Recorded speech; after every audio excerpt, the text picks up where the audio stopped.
Hi, this is Jim Lowenstern. This is the Exponential Files. I've got a great guest once again. Today's guest is Jacob McLaughlin of referralmate.co. And welcome to the big show, Jacob. Awesome. Thanks so much for having me. Well, let's start right off with .co, okay? Because I went on line today, and I guess I can buy .com. Have you checked out the price? Yes, it's about 26 or $2,300. So we have the trademark. We're working on that, and then obviously the .com too. But the whole concept of referral mate right now, it's free for realtors. So we try to stay as lean as possible. And referralmate.co cost me about the domain was actually one penny, but the registration was like $7 or something. So I figured we'd rather, provide a better product for agents to have more money to invest in it rather than investing in the letter M. So we went with .co rather than .com.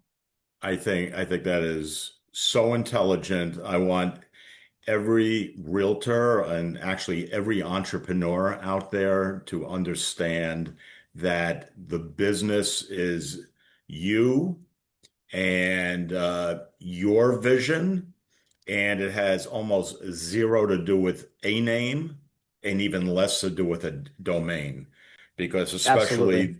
especially these days, you put any word in to any search or any AI um, search, and you're going to come out with the one that's on top. That would be referralmate.co. .com doesn't have any ownership, and there's nothing behind it except just someone owns the domain. Yep. So, I have the but same thing with my real estate website I have. It's called like, I don't even know. The domain isn't active, but it's sold in PA in Pennsylvania .co because the .com was like $1,000. And I'm like, well, that's not going to change anything for me. I could spend that $1,000 being productive, or I could spend it on, a .com. And as we all know, that's the least important thing today is having the .com. So, you know, you are going for the trademark as well. yes, correct. We're of course we're going to have people try to knock us off, so we'll have to, trademark and beat them to it. Okay. So let's go back to the beginning. How long have you been in real estate? Are you in production? Have you ever been in production? Who have you worked for? Who do you work for now? Yeah, so I'm an EXP guy now, and I switched to EXP when a little bit after like the COVID lockdown, because the whole world was still upside down, and I was like, oh, this online brokerage, I don't have to go into an office and answer phone calls, and they do training. I don't have to drive an hour to my office. But before I was with EXP, I was with Better Homes and Gardens Real Estate, which is the same as the magazine, but they have a franchise real estate brokerage. So I joined them, and my time there, I was there for about 6 months, and the people were really great, but it just, I fit better with EXP. So I switched over to EXP in, I believe, May or March of 2020, and I've been with them ever since. I'm not a big recruiter, but EXP has so many options for making money in addition to selling real estate. So even though I never got into it, I think EXP is really great, along with the Real brokerage, Epic, and the list goes on with cloud brokerages. Okay, you mentioned Better Homes and Gardens. Interesting stuff going on. So anywhere totally off the referral mate for a moment, but we might as well talk about what's going on in the industry right now. Might as well cover pretty much the demise of the future of all these brands, including Better Homes and Gardens. Just my opinion. I know you and I have discussed it a little bit. What do you think's going to happen to all those franchises and all those franchisees and all the brokers that are working for them currently? Um, I based on what I read, it seems like they're going to be able to stay, independent with quotes.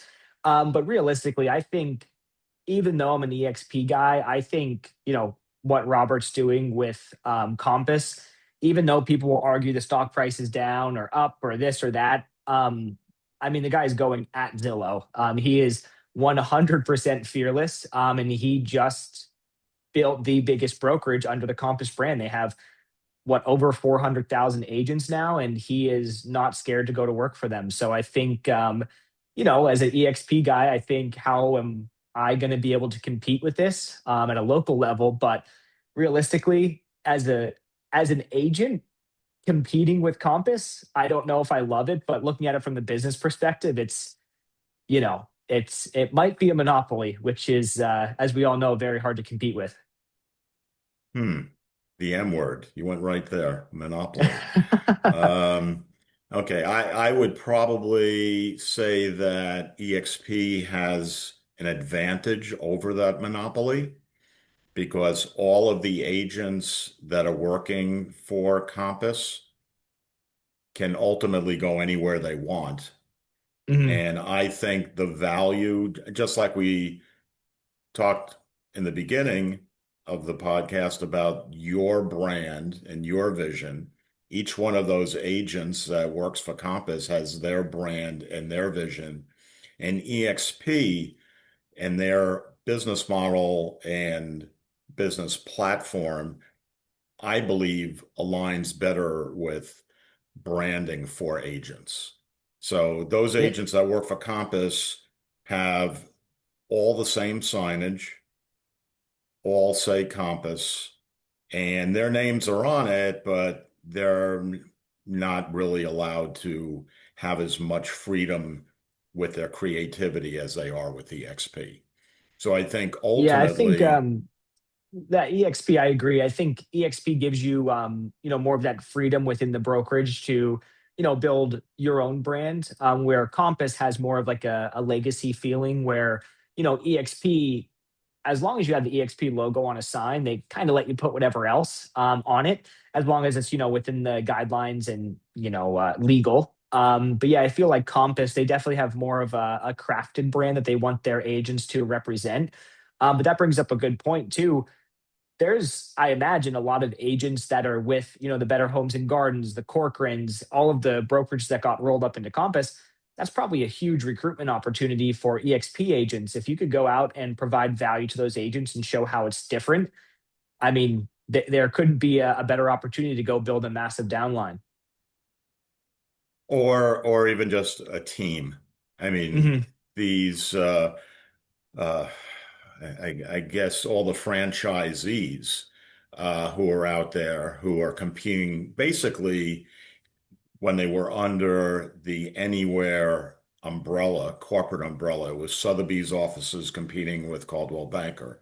Coldwell Banker offices competing with Century 21 and ERA and yeah, Better Homes and Gardens and Corcoran. And we're probably forgetting one or two, but Yeah, there's definitely a few more. yeah. So now, um, I mean, if I were them, if I was a Century 21 broker, owner of a franchise, I would be looking at that end date of my agreement, and I would be speaking to agents at, for example, a company like EXP, where they can take their DBA name and leverage and grow and actually pay less, right? I mean, what is it, $16,000 a year? And if they're in production, they could get that down to zero, basically, with the Yep. stock. But when And with a team too, you could really cut that down for, if you're a broker and you bring your entire brokerage with you, your 16,000 cap, that's only for the team lead. For team agents, if they don't choose a full cap, it's only $8,000 a year. Then you keep 100%. it So can go down to 4,000, yeah. Oh, okay. Yeah. I quarter believe for cap, a mega makes team. sense. Yeah. Exactly. And that's significantly less than even just the franchise fees at a lot of other brokerages. Yeah, but we're not turning this episode into an advertisement for EXP, even though we just did unwittingly. Let's talk about ReferralMate. So, what was the idea behind it when that vision clicked off in your mind? What were you thinking of the future? Yeah, so backing up really quickly, I only answered half of your first question. Yes, I am in production. I know we talked about recruiting a little bit. I've only brought in my high school friend and my brother into the brokerage, so I'm definitely not a big recruiter by any means. But in 2025, I sold just under $25 million of real estate in Pennsylvania in the Poconos. So yes, I am in production. No, I'm not this isn't like you said, an advertisement. This isn't a recruiting call. It's just giving some background. But when I started real estate, I did pretty well. I cold called, I door knocked, I called FISBOs, expired. I went out there and built a business. And then after about 2 years, I picked up and I moved to Pittsburgh because I thought, oh, if I know how to generate leads for myself online, I could just do it for other agents and then I could sell that as a service to them. And then I could basically sell leads. But I realized that is an incredibly expensive business. And, for being transparent on the podcast, I went completely broke, moved to Pittsburgh, lived downtown in a high rise, rooftop basketball court, rooftop pool, all the, cool stuff that makes you feel like you made it. And then by the time I left Pittsburgh, I'll send you the screenshot. I had $30.56 in my account. And I went from selling luxury real estate to walking dogs on the app called Wag and picking up after them. So I, did really well in the Pocono selling real estate, moved to Pittsburgh, tried a lead gen company, essentially had to shut it down because I had no money left to run it. And then it resulted in me walking dogs on Wag, which was not fun, but, pivotal for my life. So while I was out there, Hopefully you though, like dogs. yeah, I like dogs. I don't like, picking You up don't like after them other as much people's dog. anymore, right? Yeah, I don't mind my After, dog. right. Exactly. So when I was living in Pittsburgh, though, I had a bunch of old clients from the Poconos reach out to me. Like, hey, we want to sell this now. We want to do this. Our buddy wants to buy a short-term rental. So I had a lot of referrals when I was living in Pittsburgh. And just like everybody, I would throw them on Facebook. Everybody would tag everybody. My phone would get 500 phone calls. And I was like, there has to be a system for referrals. So I looked for it. I looked online. I, looked through forums, all the big names, the lab coats, the big Facebook groups. And I could not find any structured way to send referrals. So I basically thought, if I'm already broke, so really have nothing to lose. I'll just build a wait list to see if other agents would want this. So I built a wait list for ReferralMate, and it was basically a one page with an email, a place to enter your email. And it basically said if you would join a referral network where you could exchange referrals with other agents, drop your email. We built that up to about 3,000 real estate agents. Then I convinced my wife to deny an acceptance into a doctorate program, and essentially build it with me. So that was about 18 months ago, or maybe about 2 years ago now. So here we are. So there was really no grand vision to begin with. It was just like, hey, there's got to be a better way. Let me just communicate that I've got these leads and take it from there. You just started building a database of brokers that were you built a network essentially. Exactly. Yeah. And I think the grand vision still is, and I believe it always was, when you start something, it's hard to imagine how big something could be. But the grand vision now is to have every agent from every brokerage in one large community helping each other, grow their business and pass business to each other through referrals. But yeah, when I started, I was thinking like, hey, if we get a few hundred agents on this, it could probably do pretty well. And the original concept for it was I could easily send out my referrals and then I'll build a real estate team and work the inbound referrals in Pennsylvania for my own team. But it's grown so far beyond that. I do have a buyer's agent that works with me, but the main focus going forward is ReferralMate. So yeah, it definitely grew beyond what I anticipated in the beginning, but now I see where it could go. Interesting. So how many agents would you say are in the system now? As of about 30 minutes ago, we checked. We have 12,257 agents signed up with profiles created on ReferralMate. And today we should be passing $300 million in referrals exchanged. So we're at like $299 million worth of referrals. We had a referral this morning, which puts us right there. So about to be over 300 million in referrals exchanged. So these are closed sales. You're tracking everything from inception to So close. yeah, so these are the posted referrals. And tracking right now is manual, and it's not mandatory. So we don't have perfect tracking on all of these referrals, but these are $300 million in referrals posted to the platform. But we're going to be releasing version 2 of ReferralMate pretty soon, and we'll also be pulling public data so we can track every single seller referral. And then we're working on a couple ideas to track buyer referrals too. So no, these are not all closed referrals. These are referrals posted to ReferralMate.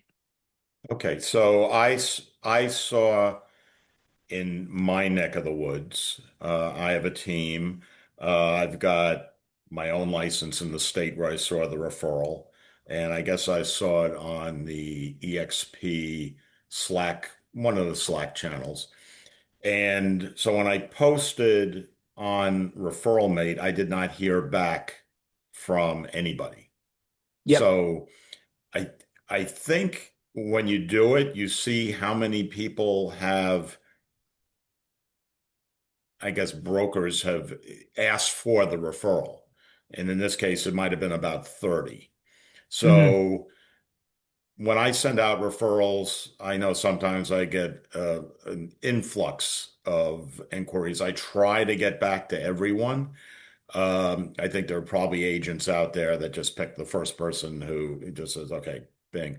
But I guess this was out there for a number of days and no one was chosen, apparently, through the system. But that doesn't mean, I guess it doesn't even necessarily mean that it was a real referral to begin with. Who knows? They could have just been fishing for something. Who knows? Yeah. What So with that, all of the referrals, we don't advertise or post those referrals out to the community unless we vet the referrals when they come in. So all of the referrals that get shared are like real referrals from real realtors. They're not necessarily, we don't run ads and generate leads and just call them referrals. All of the referrals that are posted to ReferralMate are posted by other realtors within the community. But yes, to your point, that's something else we're working on too, is a lot of agents feel like they're ghosted because they'll apply to a referral. And even if they don't get it, they want to know what happened to that referral. Did somebody else get it? Did I Mhm. not get it? What happened to it? So the problem we run into with that is these aren't my referrals. They're the referrals of the community. So if let's hypothetically say, Jim, you post a referral for Nashville and you see all the agents who apply, you like the third lady down the best, you call her, you get the referral connected, and you move on. But that leaves all of the other agents in the dark. So we're actually working on stuff now where agents are going to be getting consistent reminders. Hey, even if you picked an agent from this list, make sure you close it on ReferralMate because Jim and 28 other agents want to know what's going on. So that's a huge, huge, huge thing we've been working to fix.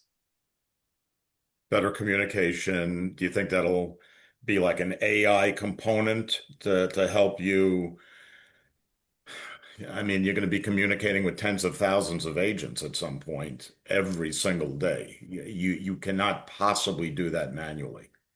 Oh no, there's no way. We recently brought on, so really quick history on ReferralMate. Like I said, the reason we bought .co was because we needed to keep everything very lean and low cost.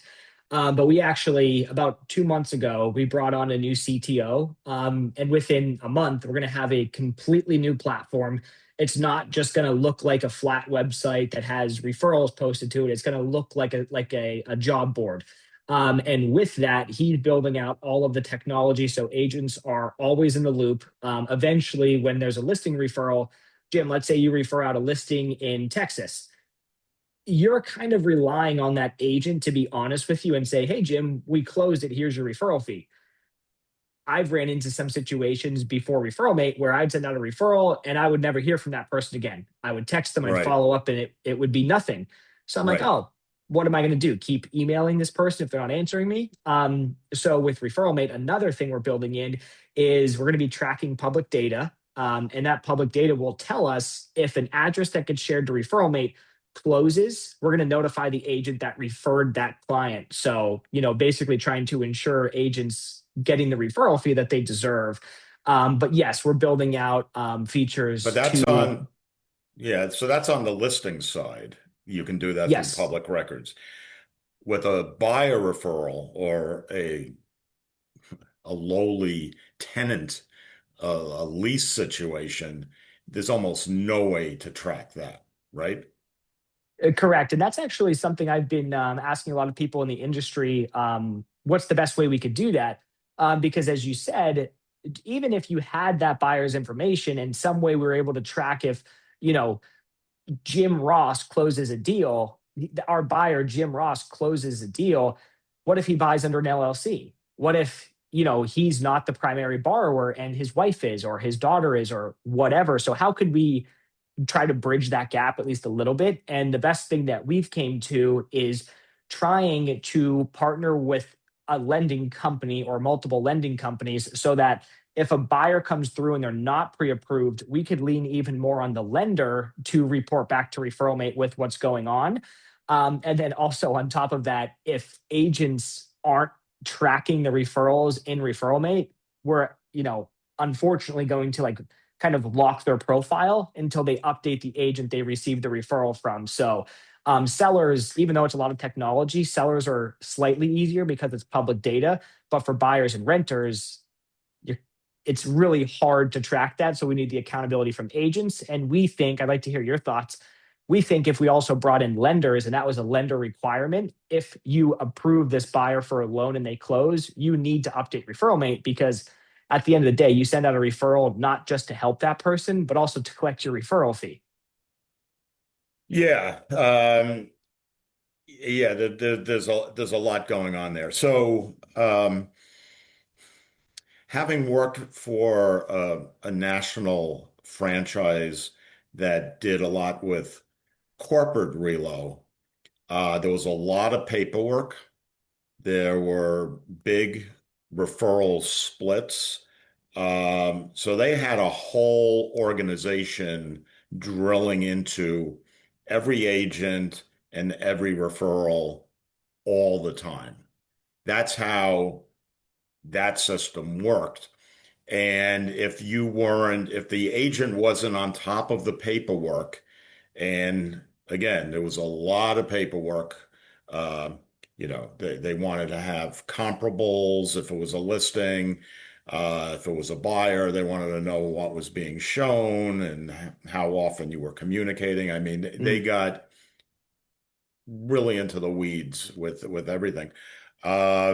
It's really the only way to do it. It's that yep. one-to-one communication and relationship. And these agents that got these leads, I got some, and I gave some to the agents in my company, of course. Um, that was it. It was constant communication, and that's the only way you knew you would get future business. So you're coming from a totally opposite point of view. You're saying all the agents out there need a system that they know they can just go to. They're not going to go to this corporate relo company because they don't all belong to that franchise in the first place, and they're not going to give it to the competition. So this is more democratic, but it's going to be a little more difficult, especially when you're doing it on a budget of zero income, because you're not getting that 25 to 40% referral fee coming in that you can now divvy up. Um, they did it in a lot of ways, I'm sure, with their corporate relo. The company paid them something, or the company got paid a portion of the commission, and then maybe the company then gave an incentive to their relocating employees. for moving costs, etc., if they used that particular agent. So everyone had an incentive to stay in the program. So I think ultimately your idea is amazing. I think the only way you can do it on the global level is to charge $99 a year, or whatever it is, $49, $1,000. It doesn't matter. That's how you can make money to run the system. But to police it, that's a smaller organization where Mhm. you Yeah, that makes have sense. where you have um, people that work for you that are communicating with each agent and also with the referred clients as well to see did that agent um, work well with you? Did they call you back? Did they respond to your emails and texts?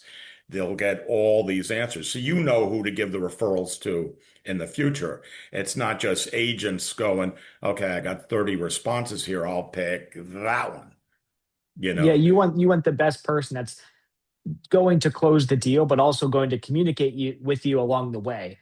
Because even something as simple as taxes, like if you get a random paycheck in the mail, it's like, well, who is this from? Where did it come from? How did I get this $4,000 paycheck? It's like, oh, I remember I referred that guy out a year and a half ago from Philadelphia.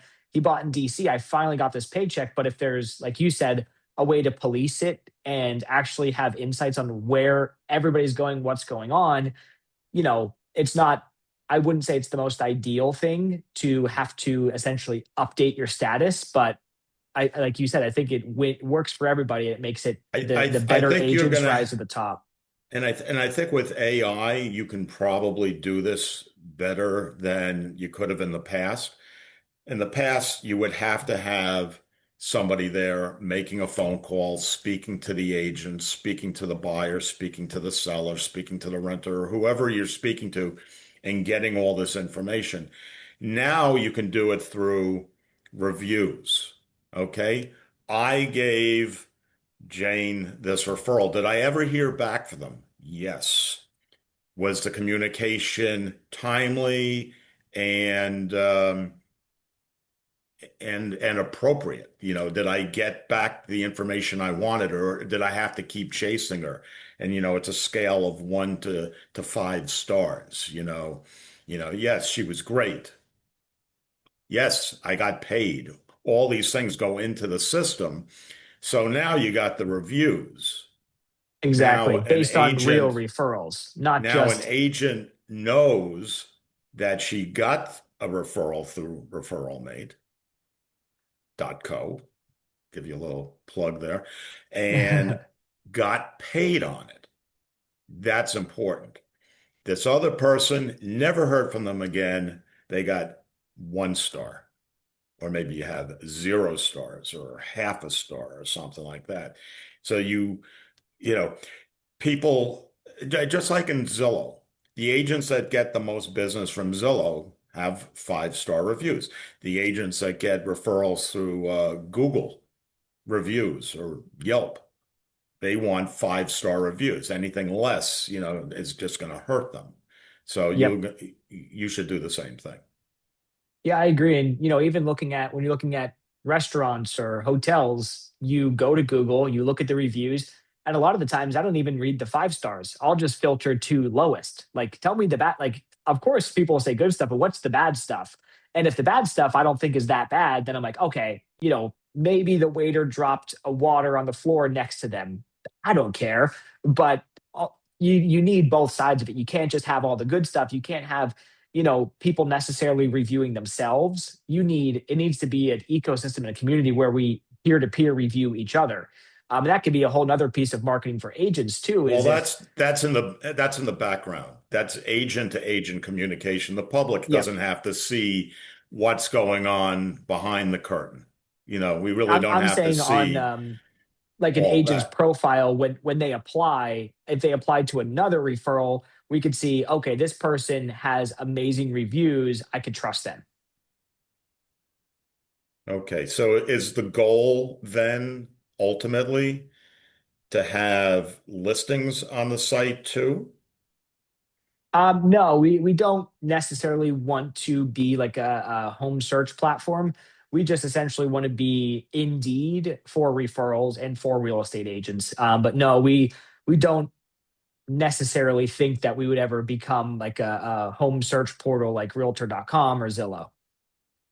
No, I'm thinking more like off market, like pocket listings, like Top Agent Network or something like that. Um, I've I never really thought into it. I think we would be able to have an advantage there for off-market listings advertised to agents rather than going, to the market.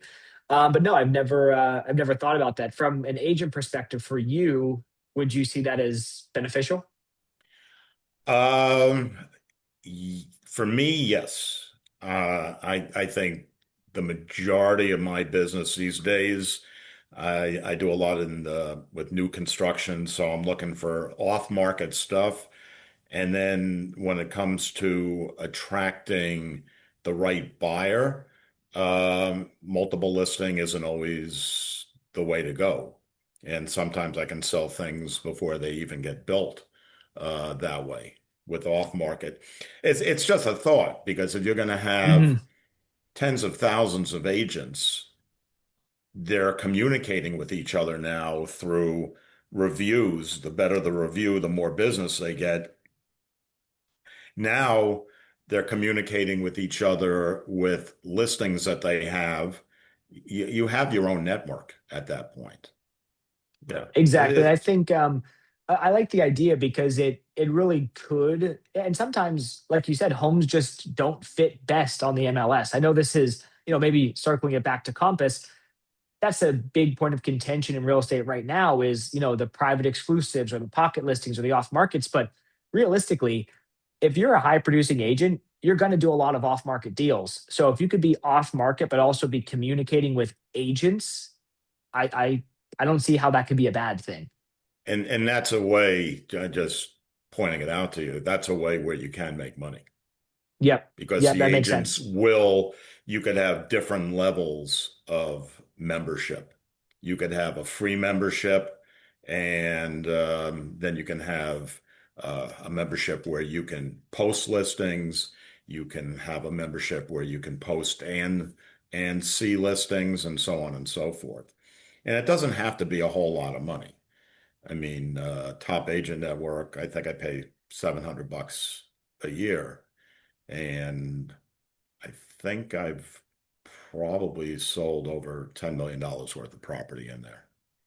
It's completely worth it. And that's, maybe something we could touch on a little bit here too is eventually, yes, I agree with you. Like ReferralMate cannot be free for the rest of time because if Not it's if you free for have the rest people of the on time, salary. You have to if have some income. Can't yeah, be we just we your already have. production. Exactly. We already have, we're building out a team. We have a team of VAs right now.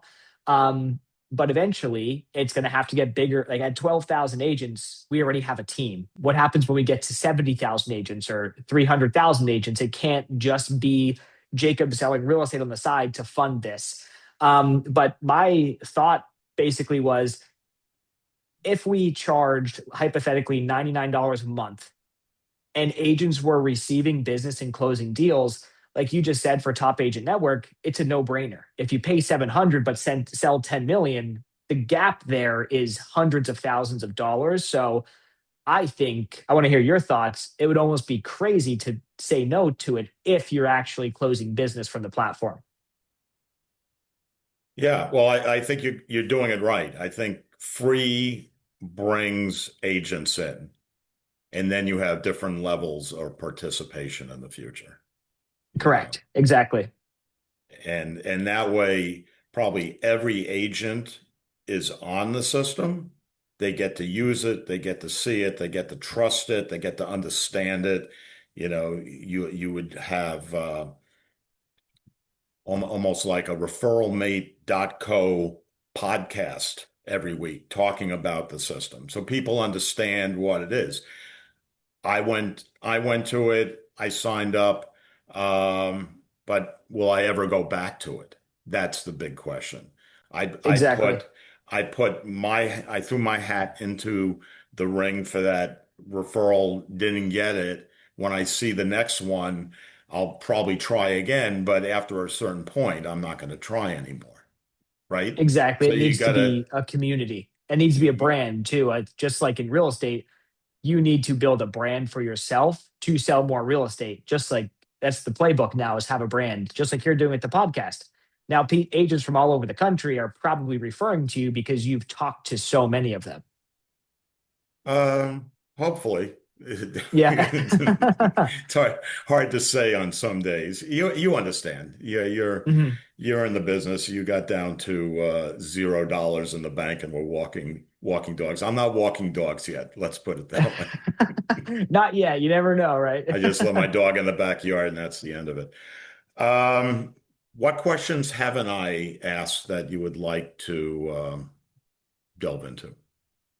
No, honestly, I think you really hit the big ones that I like talking about because, like you said, a lot of agents will try it out once or maybe two times or three times. But if the loop isn't getting closed, if even if you don't win a referral, we have a big community on Facebook too. All realtors, we have about 10 that we just crossed 10,000 agents in that community actually. So we always are bouncing ideas off of agents. And one of the biggest things is I apply to a referral and I get ghosted. Agents literally replied to polls for us and it said they would rather know they didn't win than get ghosted, which I think is huge. So actually on ReferralMate right now, if you go to ReferralMate's website, referralmate.co and scroll down a little bit, if an agent selects another agent on the platform, it actually goes into a close tab and you could scroll down and you can see the agents who have won referrals, but that only halfway covers the problem. If, 7 out of 10 agents are doing that, what about the other three? We need to really cover that gap, which this call really reiterated for me. But yeah, I think you really hit all of the big important questions. Yeah, you need 100% response on all you have to let the agents know up front that there's certain rules that they have to abide by to stay in the system. I'm not saying you kick them out, you terminate them, you delete their profile, but you could put it into a temporary pause status because they're Yep, not responding to everyone. And it doesn't have to be difficult. They only have to respond really to the person who they're going to be doing business with. Everyone else gets the response that this has been accepted. But then you also have to um, have communication. It did close, and this agent did get paid, and then the review of the process between the referring agent and the receiving agent. You know, exactly. Yeah, yep, agreed. where both parties happy. You want both parties to give each other 5-star reviews. And you let everyone in the system know that's what we're striving for. White glove service for everyone, not just the clients, but broker to broker relationships. And that's when you're going to see your 12,000 maybe shoot up to 50,000, but the number of agents that are really doing business might drop down to 5,000 because you Yeah, that really makes only sense. want those top agents to be doing business with each other. It just makes it so much simpler. Yeah, that and it's just like, the regular real estate market. Everybody says the top, the top 10% or top 1% do 99% of the business. It's just how it is. It's just like a doctor and attorney. The top, the best attorney does 99% of the biggest cases. The best doctor does 99% of the surgeries. You want to work with the best. And that's, I think what ReferralMate could really cover when it comes to agent referrals. You could actually find the best agent who wants to work with your client rather than just going on another platform, clicking on who has the highest Google reviews and going from there. Because, realistically, referrals are typically intimate. It's usually a family friend or a daughter or a cousin. you want somebody that will care about that person just as much as you do. And you won't necessarily find that by just throwing it on Facebook and see who gets tagged the most. So this was sort of a problem that you had trying to get referrals, send referrals out. And when you investigated, there was really no system out there on Nothing on to, there's the Facebook groups. There's also another platform that did something similar, but it was more of like, if you have a referral, you would search for an agent in that market. Just, like basically a very okay, small version of like a Google. right. So that existed. And of course, the Facebook groups existed, but I wanted to, let's take my brother, for example. I referred my brother out 2 years ago. But what I did is I, post about my brother on Facebook. He's a veteran. He's going to be using a VA loan. He's a first time buyer, blah, blah, blah, all this stuff. And it's the same agents getting tagged and tagged and tagged. And when I looked into that specific agent, I was like, they're in Pennsylvania, but they live in Philadelphia. He's looking 2 hours north of Philadelphia. Like that's not the agent That's that I not going to want. work. And it's my brother too. So I really, really care. And he's a veteran. He's using a VA loan. So I need somebody that really knows what they're doing. Just because that person got tagged so many times in Facebook, they weren't even a good fit at all. Now, if he was looking in Philadelphia and he was an investor, okay, perfect fit. But with ReferralMate, it operates essentially as a job board. And what I say to people all the time is, if Google is going to go out and hire a new CEO or a new, software developer, they're not going to go to a local Facebook group in San Francisco and say, "Who's the best developer? We need to hire you." They use a system like LinkedIn or Indeed or ZipRecruiter, and there's systems for a reason. Another thing I always say to people is when they say, what does ReferralMate do? Why does it exist? We already do it one way. I say to them, you don't need it. By saying that, you're saying that you don't need Zillow if you have a newspaper, or you don't need a CRM because you have sticky notes. Like we're modernizing referrals, and I personally think we're filling a huge gap. And it's interesting. We were talking about Compass and EXP and brands and platforms in the beginning.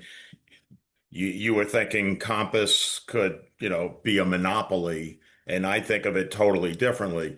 I don't even think that referralmate.co would create a monopoly. In fact, it would create just the opposite because of it democratizes referrals. Every agent has an equal possibility of getting the business. And all they have to do is give good service and communicate effectively, and they're going to get future business. Doesn't matter if they work for EXP, doesn't matter if they work for Compass or any other company. It's agent to agent. The agents don't care where the agents are working.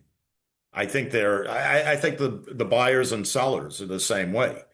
If they want to hire Jacob, if they want to hire Jim, they don't care who we're working for. And that's actually going back to EXP. That's the beauty of EXP because it's all in the background, you And know. I think I completely agree. We've had thousands of referrals posted to the platform. And, like I said, we verify everyone because we have people post like, a lender will join and post a referral, but just looking to connect with agents in their market, or we'll have somebody, join and just write something like, "This is a test, want to see if this works." So we're still a new platform. So we need to check everything. And out So of, I've how many of the referrals are coming in a day? And you're checking them manually at this point, one by one? every, my wife and I check every single one manually. In the last week, I have to look at the last week's number. The week before that, I believe we had 45 referrals in 7 days and about $20 million in volume in that time. So yes, we're still checking every single one. And the reason I say that is because out of the thousands we've had maybe 5 or 10 of them say, "I need a Keller Williams agent. I need an EXP agent." And to your point, agents want the best agent for their specific client, not just the brokerage name. And I think, hopefully brokers understand that too. Wow, this is just fascinating. I can't wait to watch your growth and see where all this goes because this is really just the infancy of this. Do you feel like a company like Zillow or, you know, it could be EXP. Do you think somebody else is going to say, this is a great idea, why don't we do it too? And that's something that keeps you up at night? Um, I personally, this might sound crazy. We've had a lot of copycats. People that have used ReferralMate have spun off an exact copy of ReferralMate. Um, but I think what protects us is I'm a realtor. I am actively in production, and I am an agent. And ReferralMate, like we were talking about, is broker agnostic. It doesn't matter. You could refer from EXP to Keller Williams or, mom and pop realty to Sirhan. It doesn't matter. And that's the one thing that I personally think is our competitive advantage is that we're for all agents, not just the agents who wear red and white or the agents that wear royal blue. EXP or, Real or all these brokers, they have the internal systems for referrals, but Real would never bring in Realty of America. Realty of America wouldn't bring in EXP. EXP wouldn't bring in Century 21. We're the platform that bridges everybody together. And, I think brokerages already have these internal systems, but at the end of the day, that only covers your outbound referrals. What about the agents who want to grow their business through inbound referrals? Like I said, the referrals from an agent at Sirhan would never get shared into a Slack group on EXP because they're Well, not an EXP agent. They're not on the let's Slack do group. this, Jacob. Let's just circle back here and see what's happened. I think that'll be a very interesting show. In the meantime, I might as well just mention that we're doing the Winter Symposium. It's the second annual one, and it's going to be out there. I don't actually think we have a URL or anything like that. You know what? I'm going to post it on the exponentialfiles.com so people can go. It's non-agnostic is the best way to describe it. So no matter where the agents are working, they can be on that podcast, and you'll get 20 minutes or so and a Q&A time with the agents. That's on March 10th, 9 a.m. to 12 p.m. And it was a great show. I think we covered everything. And Jacob, I wish you a lot of luck with referralmate.co. Awesome. Yeah. Thank you so Okay. much. I appreciate Thank you you so having me. much for being on the show. Thank you. See you guys next week. This is Jim Lowenstern signing off this week. It's the Exponential Files. Bye. Let's see. Hold on. There we go. Do you want to stop recording?